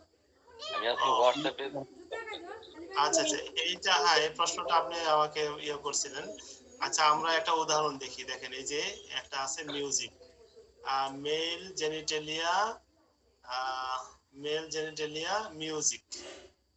হ্যাঁ, তার একটা পুরুষ মানুষ, তার যৌন রোগ দেখা দেয় মিউজিক, এখানে কোনো ঔষধ নেই, শূন্য দেওয়া আছে। হ্যাঁ, এই শূন্য দেওয়া থাকলে কি হইতে পারে, তার সাব রুব্রিকে ঔষধ আছে, music aggravation palladium, music ML, 4টা মেডিসিন আছে লেকেসিস সহ, যে আদার্স মেডিসিন গুলো। তাহলে মিউজিকের মধ্যে ঔষধ দেওয়া নাই, কিন্তু তার সাব রুব্রিকে ঔষধ দেওয়া আছে। এইরকম একটা ঘটনা ঘটতে পারে। হ্যাঁ, অর্থাৎ দুইটা কারণে ঔষধ না থাকতে পারে, একটা হলো যে তার সাব রুব্রিকে ঔষধ আছে, এজন্য মূল রুব্রিকে ঔষধ দেওয়া নেই। আরেকটা সিম্পটম হইতে পারে যে মূল রুব্রিক কিন্তু তার সাব রুব্রিক নেই, কিন্তু ঔষধও নেই, কিন্তু এখানে একটা ক্রস রেফারেন্স দেওয়া আছে যে কি নিউরালজিয়া টেস্টিস। নিউরালজিয়া টেস্টিস মানে হলো নার্ভ, মানে নার্ভ মানে মানে কি বলে, অন্ডকোষে নার্ভ সংক্রান্ত ব্যথা, অর্থাৎ স্পর্শকাতর বেদনা। হ্যাঁ, তীক্ষ্ণ বেদনা, নিউরালজিয়া পেন মানে হলো তীক্ষ্ণ বেদনা। হ্যাঁ, অন্ডকোষের মধ্যে তীক্ষ্ণ বেদনা, এই তীক্ষ্ণ বেদনা, এই ব্যাপারে কিন্তু এখানে কোনো ঔষধ দেওয়া নাই, আর কিছু দেওয়া নাই, এখানে একটা লাইট দেওয়া আছে। এই লাইটে যদি আপনি ক্লিক করেন তাহলে কি পাচ্ছেন, পেইন নিউরালজিক টেস্টিস, বলতেছে যে মেল অধ্যায়ের পেইনে যাও, গিয়ে তারপর নিউরালজিক টেস্টিস সেখানে যাও, সেখানে গেলে ওষুধ পাবে। এখানে গেলে দেখেন যে অনেকগুলো ওষুধ পেয়েছে। অর্থাৎ এখানে আপনাকে সাজেশন করার জন্য একটা সিম্পটম দেওয়া আছে, হয় আপনাকে সাজেশন করবে এই জন্য ঔষধ নাই, অথবা আপনাকে সাব রুব্রিকে ঔষধ দেওয়া আছে এই জন্য মূল রুব্রিকে ঔষধ দেওয়া নেই। এই দুইটা কারণে আমরা রুব্রিকে ঔষধ খুঁজে পাই না বা ঔষধ পাই না। একটা হলো সাজেশন দেওয়ার কারণে, আর একটা হলো সাব রুব্রিকে গিয়ে ঔষধ পাওয়ার কারণে। মনে হয় কথা ভাই আমার একটা কথা ছিল। আচ্ছা ঠিক আছে ভাই, কইলাম জি, এখন তো শীতকাল আসছে, তা শীতকালে যদি একটু টাইমটি আগায় নিয়ে আসা যায়। হ্যাঁ, তা তো ভালোই হয়, খারাপ হয় না। এখন যদি আপনারা যদি সবাই সমর্থন দেন তাহলে আগায় নিয়ে আসবো। আমার এক বড় ভাই ছিল, বড় ভাই আমার ছোট ভাইয়ের সাথে একসাথে আমাদের কাছারি করছিল, ওখানে বসে লেখাপড়া করতো। শীতকালে যখন 8টা 8:30 বাজে, তখন আমার ছোট ভাইকে বলতো, শাহিন জানো যে গরমের দিন এখন 9টা 10টা বাজে যেতে, আর এখন পর্যন্ত 7টা বাজে না, খাইতেও পারি না, আমি 1 ঘন্টা বসে থাকলাম। বিষয়টা কিন্তু আমার কাছে ওই রকমই মনে হয়, যেহেতু শীতকালে 9টা আর গরমকালের 11টা একই।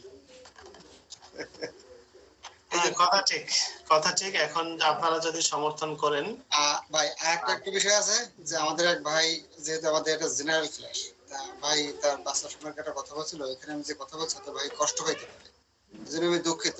এই জন্য দুঃখিত যে আমি দেখছি আমার ফ্যামিলিতে যে একই চর্মরোগ 3 জনের হয়েছে। আমার ছেলের চর্মরোগটা আমি যে দিলাম ওষুধটা, সে খাইয়ে সম্পূর্ণ সারিয়ে গেছে।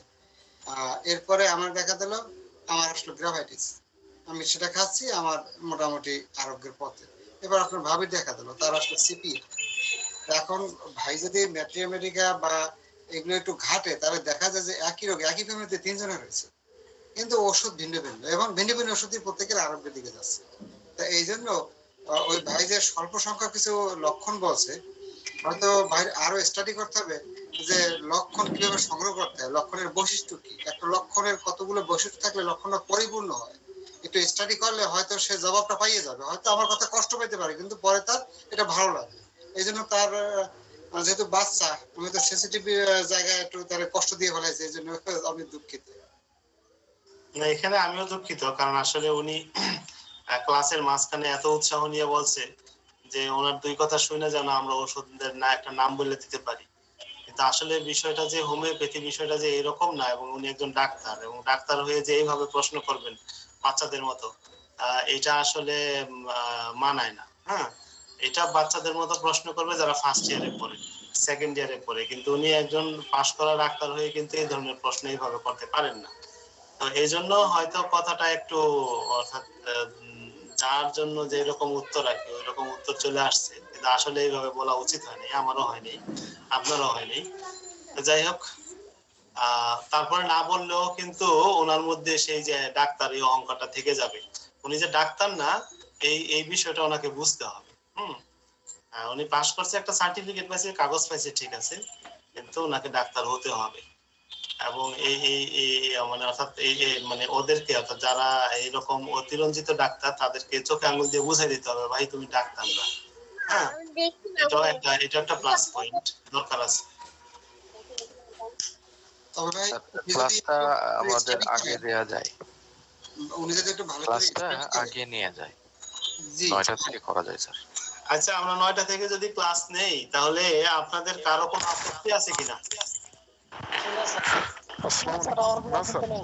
9টা থেকে নিলেই ভালো হয় স্যার, শীত তো। আচ্ছা, এখন সমস্যাটা কি হচ্ছে? 9:30 থেকে সমস্যা কি হচ্ছে? 9:30 হয়ে যাচ্ছে যে শীতকালে 9:30 আর গরমের দিনে রাত 11টা। আপনাদের ভাবিও ওই দিক দিয়ে খালি প্যানেল করে।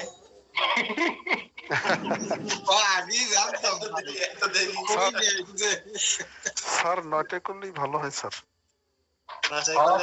আচ্ছা, আপত্তি আছে এমন কেউ আছেন কিনা? আমি বুঝতে পারছি এখানে বেশিরভাগ মানুষেরই মতামত 9টা। আপত্তি আছে এমন কেউ আছেন?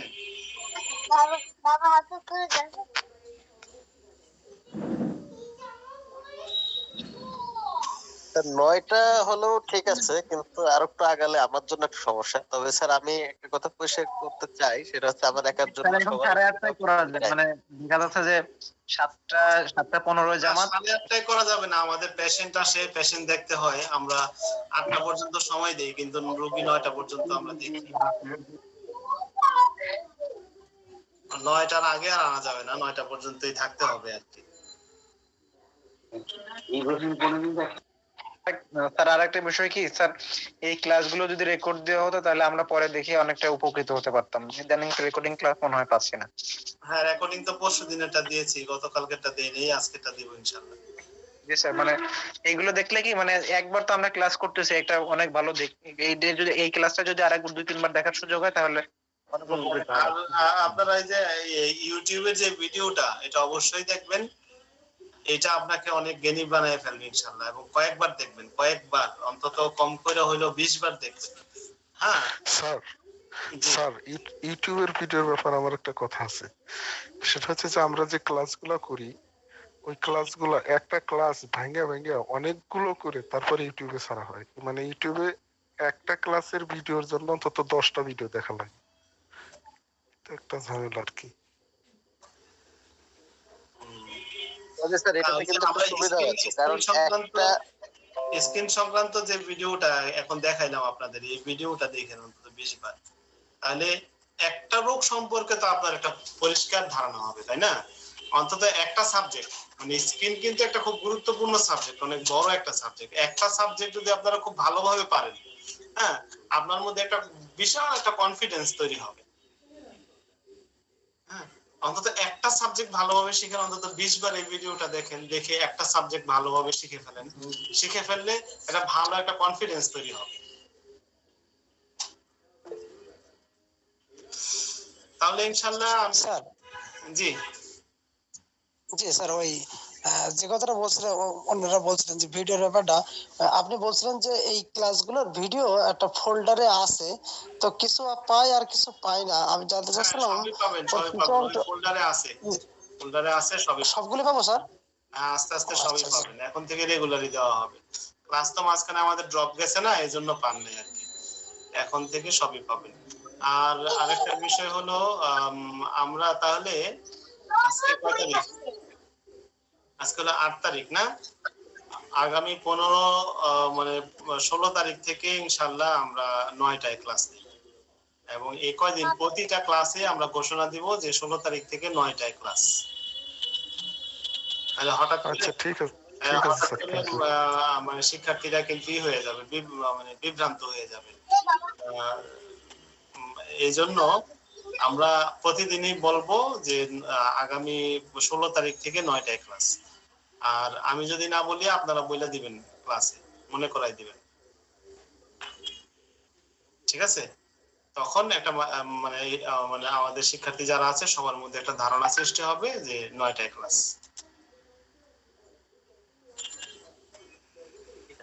স্যার একটা বিষয়, সেটা হচ্ছে যে হোমিও ওষুধ চলাকালীন সময়ে যদি কেউ কোভিডের টিকা নেয়, এর থেকে ওষুধটা কি স্বাভাবিকভাবে বন্ধ রাখার দরকার? না, বন্ধ রাখার দরকার নেই। কিন্তু টিকা নেওয়ার পরে তার তো জ্বর আসছে, তখন মানে আমি স্যার আপনাকে যে পেশেন্ট দেখালাম তার কথাই বলছেন, তো আজকে অফিসে আসার পরে দেখে জ্বর, বলতে যে টিকা নিছে এর জন্য জ্বর। জ্বর আসলে, হ্যাঁ জ্বর আসলে 2 দিন বন্ধ রাখবে অথবা 3 দিন, যে কদিন জ্বরের তীব্রতা থাকে। স্যার এক্ষেত্রে একটা কথা হচ্ছে যে আমরা জানি যে এই টিকা জনিত কোনো সমস্যার কারণে হোমিও ওষুধ যে থুজা খাইতে বলে, তো এটা আসলে কতটুকু যুক্তিযুক্ত স্যার? থুজা বেশিরভাগ ক্ষেত্রেই হয়, কিন্তু এখানে আমরা যদি ফিভার অধ্যায়ে যাই, হ্যাঁ ফিভার অধ্যায়ে যাই, ফিভারটা কোথায়?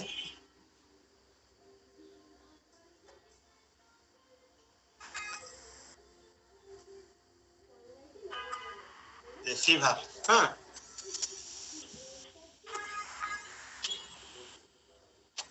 ভ্যাকসিনেশন আফটার ফিভার, অর্থাৎ টিকা নেওয়ার পরে জ্বর, থুজা ফার্স্ট গ্রেড, ডিপথেরিয়া বা ডিপথেরিয়ার থেকে যে মানে যে মেডিসিনটা বানানো হয়েছে এটাও ডিপথেরিনাম, এটাও ফার্স্ট গ্রেড। তারপর হলো কার্সিনোসিন, অ্যাব্রোটেনাম, এই মেডিসিন গুলো আছে। আপনি যদি স্যার এখানে একটা কথা হচ্ছে যে যদি থুজা দেওয়া হয় সেক্ষেত্রে কি ওই টিকার মানে যে কার্যকারিতা সেটা কি না, ঠিক থাকবে কার্যকারিতা না? নষ্ট হবে না, তার জ্বরটা ভালো হবে। আচ্ছা আচ্ছা, ঠিক আছে স্যার, থ্যাংক ইউ। এখানে বলা আছে যে টিকা জনিত কুফল দূর করবে, টিকার ক্রিয়া নষ্ট করবে, এটা কথা বোধহয় লেখা নেই। আচ্ছা, তাহলে এখানে এই যে দেখেন আমরা কিন্তু স্পেসিফিক শিখতে পারতেছি যে কোথায় কোন ওষুধটা দেওয়া দরকার, এবং এই যে পুরো চিত্রটা যখন আপনি দেখবেন না আপনার সামনে, আপনি তখন কি বলে বলতে পারবেন যে না আমি এইটুকু জানি। হ্যাঁ, আর যদি দেখা গেল যে ওই আগের থিওরিতে যদি শিখেন শুধু থুজাই জানবেন আর কিছু জানবেন না, তখন কিন্তু ঝামেলা হয়ে যাবে। আর তারপরে অনেকে বলছে কি ক্ষেত্রে দেখেন সুপার গ্রেড মেডিসিন কতগুলো আছে, টিকা নেওয়ার পরে অসুস্থ হলে সুপার গ্রেড মেডিসিন হলো এই যে কয়টা, 4, 6, 24, 25, 26, 27, 28টা মেডিসিন সুপার গ্রেড। এখান থেকে স্যার একটা সিলেকশন কিভাবে করব তাহলে? হ্যাঁ, একটা সিলেকশনের জন্যই তো রেপার্টারাইজেশন করতে হবে, অন্যান্য সিম্পটম গুলোর সাথে ম্যাচিং করতে হবে। আচ্ছা, তারপর আমাদের সময় শেষ তো, 11টার উপরে, 11টা বাজে গেছে প্রায়। একেবারে জরুরি প্রশ্ন না হলে আমরা শেষ করে দেব ইনশাআল্লাহ। ভাই আজকে আপনাকে ছুটি দিলাম, অনেক রাত হয়েছে তো। আচ্ছা আছে, থ্যাংক ইউ। আসসালামু আলাইকুম ওয়া রাহমাতুল্লাহি ওয়া বারাকাতুহু। ওয়া আলাইকুম আসসালাম ওয়া রাহমাতুল্লাহ। আসসালামু আলাইকুম স্যার।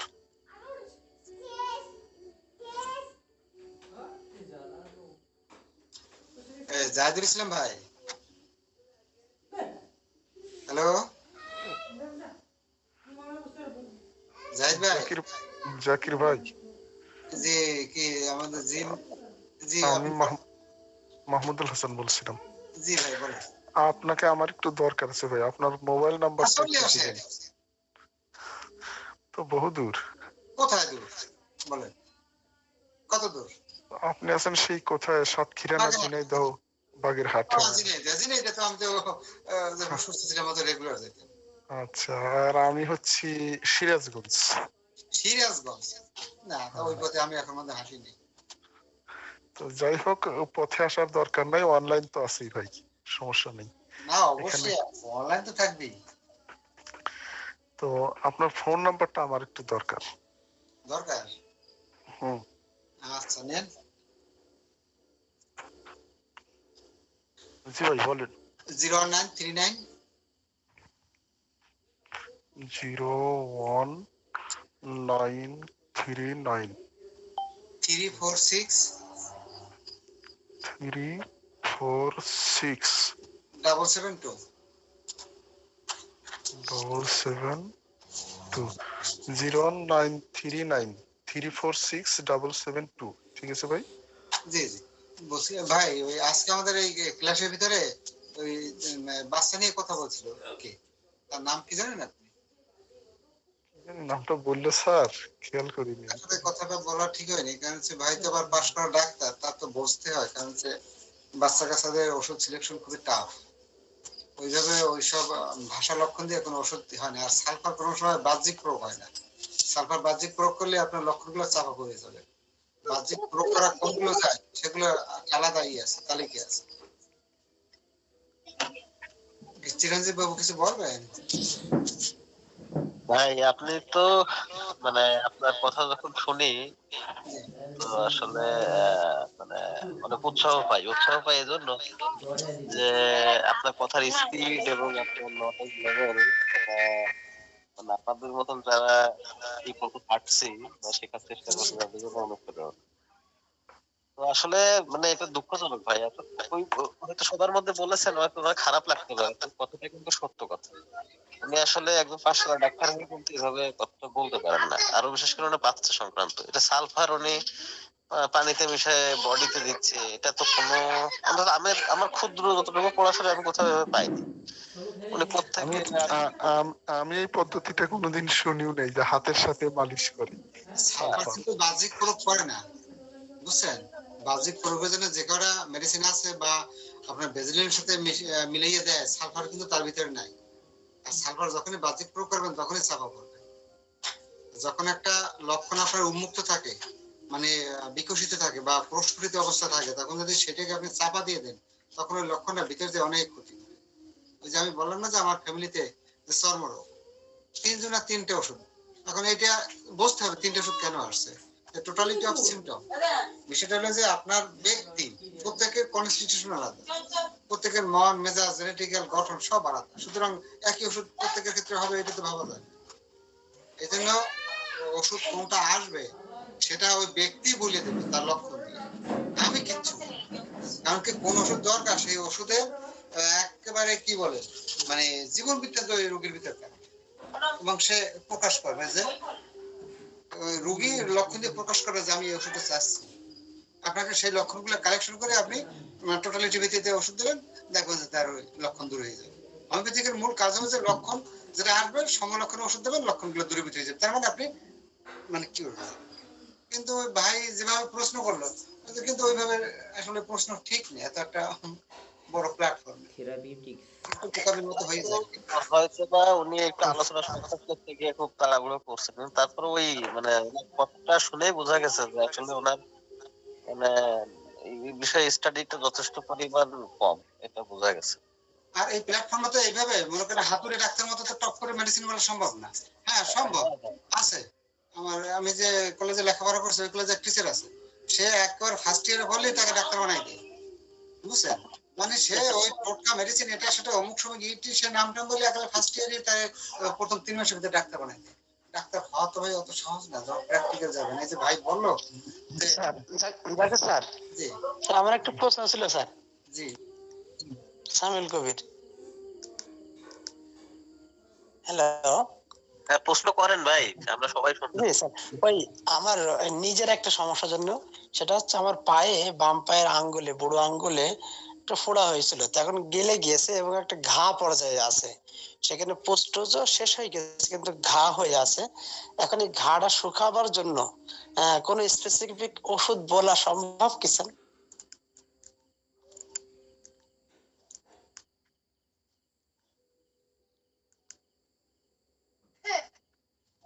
বলছি আপনার ওই ঘা থেকে কি পাতলা পানির মতো ঝরে? আপাতত আর কিছু ঝরছে না, ওটা ঝরা বন্ধ হয়ে গেছে, পোস্ট শেষ, এখন ঘা আকারে আছে। ওটা আমি ক্যালেন্ডুলা মাদার লাগাচ্ছি, তো একটু কমা কমা ভাব, কিন্তু ক্লিয়ার হচ্ছে না, ঘা ঘাই থেকে যাচ্ছে। আপনি একটা কাজ করুন, ওই একটা অ্যালোপ্যাথি একটা পাউডার পাওয়া যায় না, জি জি, পাউডার দেবেন, 2-3 দিন দিলে সেরে যাবে। এটা কোনো মেজর কোনো প্রবলেম। Allopathy powder Nebanol. হ্যাঁ ও পাউডার দিলে ও 2-3 দিন দিলে আপনার সেরে যাবে, এটা কোনো বড় কিছু না। নেভারন পাউডার? জি জি আচ্ছা জি, নেভানল। নেভানল। ঠিক আছে স্যার, ঠিক আছে। এই আমাদের জিম্বাবু কি আছে জাহিদুল ভাই? জিম্বাবু নাই। নাই। তাহলে কি আপনাদের কি ঘুমাতে যাওয়ার ইচ্ছা আছে না সবাই জেগে থাকবেন? ভাই আসলে আপনাকে মনে হয় অনেক ডিস্টার্ব করা হয়ে গেল। না ডিস্টার্ব না, এমনি যদি কিছু মানে জানার বা এটি থাকে সেটা জিজ্ঞেস করুন। সেটা জিজ্ঞেস করবো, ওই জন্য ফোন নাম্বারটা নিছি, ফোনে জিজ্ঞেস করবো ভাই। আচ্ছা আচ্ছা ঠিক আছে, তাহলে আজকের মতো ঘুমাতে যাই আর কি। আচ্ছা ঠিক আছে। সবাই ভালো থাকেন। আচ্ছা, আসসালামু আলাইকুম।